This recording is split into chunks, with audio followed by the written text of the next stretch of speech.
The forces arrayed against us are, and I use the word most carefully, formidable.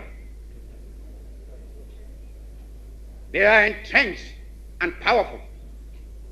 They are, as I have taken some pains to explain, the forces of imperialism acting through their instruments, neocolonialism and colonialism, ably assisted by the agents of the Cold War. They operate in worldwide combinations at all levels: political, economic, military, cultural, educational, social, and trade.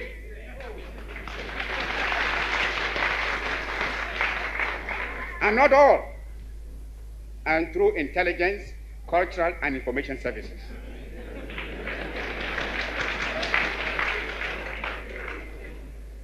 They operate from European and African centers, using agents who, I'm ashamed to say, are often unpatriotic sons of Africa, buying personal satisfactions with the betrayal of their country's safety and integrity. They seduce leaders. They seduce leaders of the African political, trade union, and people's organization, thus creating rifts and quarrels within the national front. On the broader front, they are amassing their forces in a determined effort to stay the advance of African liberation and the march of unity. It is not accidental that the countries of the European Common Market and those spearheading the North Atlantic Treaty Organization, the imperialist powers who have brought in their vassals, Spain and Portugal. Portugal, in fact, since the wars of the Spanish succession, 1700 to 1714, being a protectorate of Britain, which has enjoyed special trading and unnecessary rights in both Portugal and in the Portuguese territories for over 200 years. It is not difficult to understand, therefore, why Britain has not raised her voice against the atrocities in Angola and other protected Portuguese territories, and actually supported Portugal's preposterous claim at Goa in India was an integral part of the metropolitan country. The arms and troops that are pouring into Angola cannot be regarded in isolation from the international organization of imperialism and the Cold War militarism with which they are most definitely linked.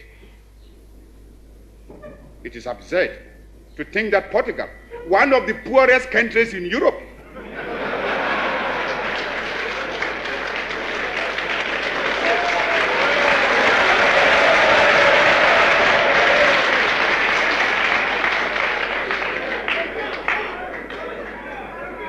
it's a fact, could support so large an army, so well equipped, as that which he defended her colonial possession in Africa, without the active aid he must be receiving from the North Atlantic Treaty Organization. Nor can we look upon the way in which South Africa is busily building up an armed force equal to any held by the nations of Europe, without sensing the international implications that are obviously involved. She has, we hear, a secret military pact with Portugal, and the interlocking imperialist interests collected in the Congo and the Rhodesias, Angola and Mozambique, which are also linked with the great mining and financial interests operating in South Africa, create a chain of allies which seriously threatens both the fight for extending African emancipation from colonialism and independence of the new African states.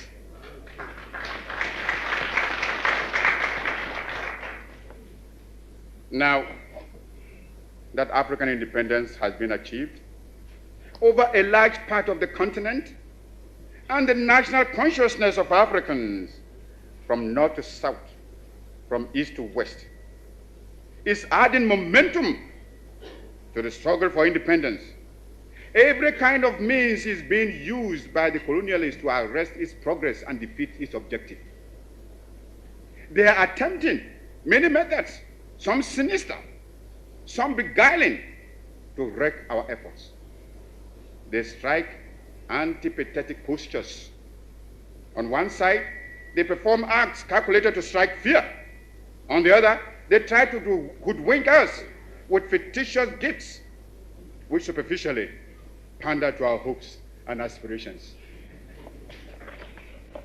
They are the president's attempts to deflect our purpose, to weaken our determination.